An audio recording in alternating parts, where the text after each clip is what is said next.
We want to get you now live with Oklahoma U.S. Senator Markwayne Mullin talking about the Trump verdict that came down this afternoon, guilty on all 34 felony counts. Senator, I know you can hear us now. Your initial reaction to the news that came down today?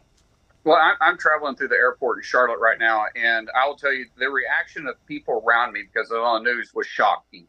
And for me, it's shocking too to see the way that the Democrat Party has weaponized the judicial system, bringing these charges up in the most liberal cities, the liberal states, and the most liberal counties, with judges that are compromised, with prosecuting attorneys who ran on prosecuting Trump, on attorney generals who don't even pay attention to their own states, instead going after a president that they have openly have animosity to.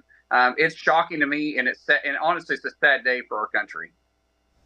Senator, we heard from the former president saying that this was rigged. We've also heard that reaction from Oklahomans, a similar sentiment, Right. some people that we've spoken to.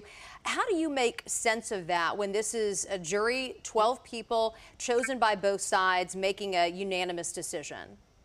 Well, when you're in a city that votes overwhelmingly Democratic, you have a city that has done nothing but came after Trump since he's been in office. I think it's going to be very hard for him to have a fair trial. If they wanted to make this fair, they could have moved it to another part of New York. They could have moved it to another part of the state or another part of the country. If they chose to do that, they could have actually had an area that may have not had such a biased opinion towards President Trump. But we know how they feel against President Trump in New York. And so what do you expect is going to happen?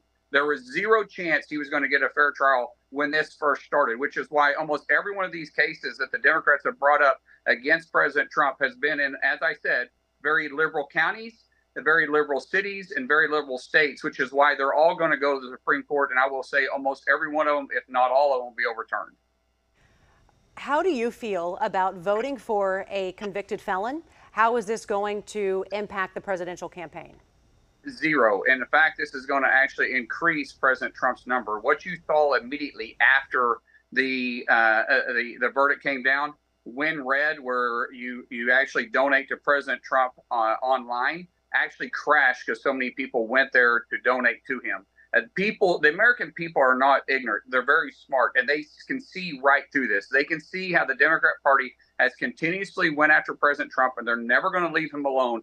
And they see that they've weaponized, as I said, our court system, which is sad, because if you can't trust our court system, where do the American people move? Because they can do this to President Trump. Don't think for a second they can't do it to you or I.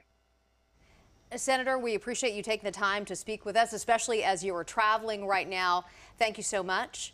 Thank you.